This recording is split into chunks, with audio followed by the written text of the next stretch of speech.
Local 4 News starts now with a breaking news alert. And that breaking news is happening in downtown Detroit, where the manhunt just ended for an inmate who escaped from the Wayne County jail. That inmate was able to break away while being booked at the jail. Escape set off a massive manhunt near the jail. Tim Pamplin there tonight with the night cam. Tim. The manhunt is over. It lasted about an hour and a half around downtown Detroit. The escapee making his getaway from the downtown jail, and the manhunt was underway. Officers from Detroit Police Department, the Wayne County Sheriff's Office, and Michigan State Police all on the hunt. Division 1, 570 Clinton Street, had an escape from jail. The escapee, a 26-year-old man from Detroit, being booked in to the jail when he was able to clamber through a window to make his getaway. Skinny with dreads. Police helicopters on the hunt as well. Deputies distributing photographs of the escapee. Officers even checking outbound buses along Gratiot Avenue, and then they got their break. They went to the suspect's mother's house, and voila, as you come back out to us here, there is the escapee back in cuffs. No shoes on, sticking his tongue out at us. How's that? That deputy holding on extra tight to those handcuffs. I suspect this escapee, or once escapee, will be kept away from windows this time. That is the scene downtown at the main jail. Tim Pamplin, Local 4. Okay, Tim.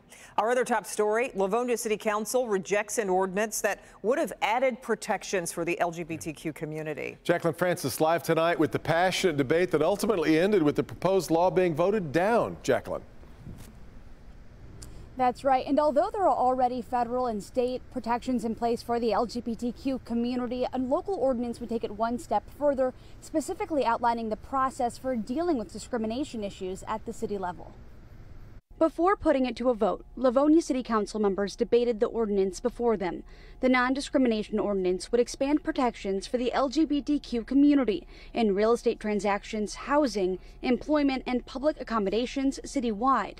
Some members were for. We're going to tell our residents we are an arms wide open community by updating an ordinance that hasn't been touched since 1979. But a majority against. But when I asked whether it could be used to go after a church-operated nursing home that wishes to hire leaders who hold values consistent with its mission, I was told it probably could. And I have a major problem with that. Passionate public comment was also split on whether or not to pass the ordinance. People are leaving our city because we do not have these protections. It is not hypothetical. We are joined this evening by someone who did just that because she did not feel this community valued her and her wife. An adjustment to the current ordinance is unwarranted and would not have any effect on rude behavior. Ultimately, the 5-2 vote rejected the ordinance. But just passing this tonight just to say we're doing it, that's not good governance, that's not good policy, and I'm not going to be a part of it just to pass it, because tomorrow nothing's going to change if we do or don't pass this. Although the ordinance did not pass in Livonia, there are roughly 60 other cities in Michigan that have something similar in place. Reporting live, Jacqueline Francis, Local 4. Okay, Jacqueline, thank you. A Melvindale man is headed back home after being detained in the Middle East for more than a month. Mohammed Salim traveled to Saudi Arabia to visit a famous mosque in Mecca. He was arrested last month during a religious pilgrimage after an argument broke out in a security line. Now, he was never charged with a crime. Family members were told today Salim was released from prison and was placed on a flight headed to the United States. At last check, Salim will reunite with his family back home, should be sometime tomorrow morning. An investigation now underway after a construction worker is killed in an accident involving heavy machinery. This happened this afternoon at a construction site along Wing Lake Road, not too far from 14 Mile. We're told the victim is a 22-year-old from Macomb. No one else was hurt. OSHA is now leading the investigation.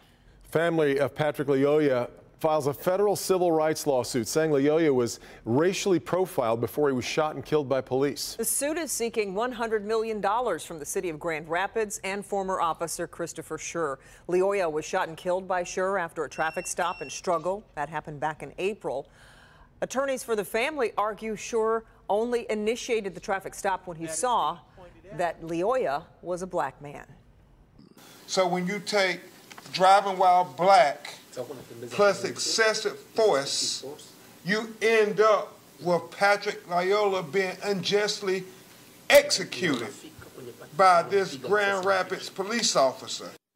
Schur is charged with second-degree murder and has been fired by Grand Rapids police. We reached out to the city of Grand Rapids and Scher's attorney about the lawsuit and have not yet heard back. An investigation continues tonight after a 9-year-old boy dies in a crash with a box truck. Happened Tuesday night in the southbound lanes of the Southfield Freeway near 8 Mile Road. Police say the car with the child was traveling at a slow speed due to a blowout tire, but was trying to make it to the 8 Mile exit. But they say the box truck rear-ended the car, killing the child, sending the driver and another child to the hospital, though with non-life-threatening injuries. That boy who died was not apparently wearing a seatbelt at the time. Police think the driver of the box truck may have been on drugs at the time. A Monroe pastor has been making a difference in her community for years, and now she's set to go on an adventure to reunite a man with his long-lost family. Victor Williams, live tonight with the story behind this journey. Victor. Yes, Kimberly, at the end of the day, this woman just wants to help as many people as possible. But in this situation, when the resources were not there, she decided to take matters into her own hands.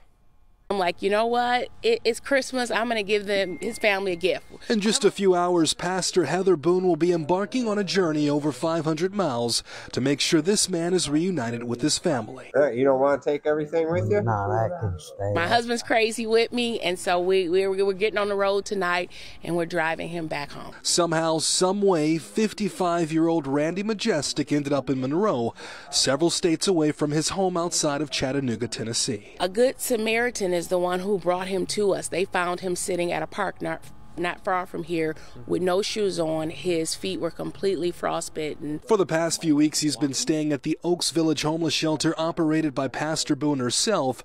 He's blind and suffers from mental illness. Weeks ago, Pastor Boone found him outside in the cold with no shoes after he was supposedly already helped and released. Tried to get him hospitalized, and twice he was just put back out on the street. That was the second encounter Pastor Boone had with Randy. Originally, he was going by an entirely different name. Because if you've had a family member who has struggled with mental illness, you understand, how rough that is when they just disappear. And after taking a closer look, Pastor Boone was able to track down Randy's family, who had been searching for him as well. He was shocked when I called him. He said, they hadn't seen their brother in 14 years. They assumed he was dead. He told me his mother had been heartbroken, because his brother was missing. He told me, and so touching. We know that last year Pastor Boone was awarded and named Person of the Year by USA Today. This was during the Best of Humankind Awards, and we can totally see why. In Monroe tonight, Victor Williams, Local 4. We did. Great story. All right, Victor, thank you. Macomb County Executive Mark Hackle delivering his 10th State of the County address tonight, highlighting job growth across Macomb County. At the height of the pandemic, nearly 1 in 4 residents experienced disruption in their employment status. Today, the county's unemployment rate stands at 3.4%, which is lower than both state and national averages. Hackle says median household income is now well above the state average at $67,000, with home values across the county also increasing $36,000 in the past year on average.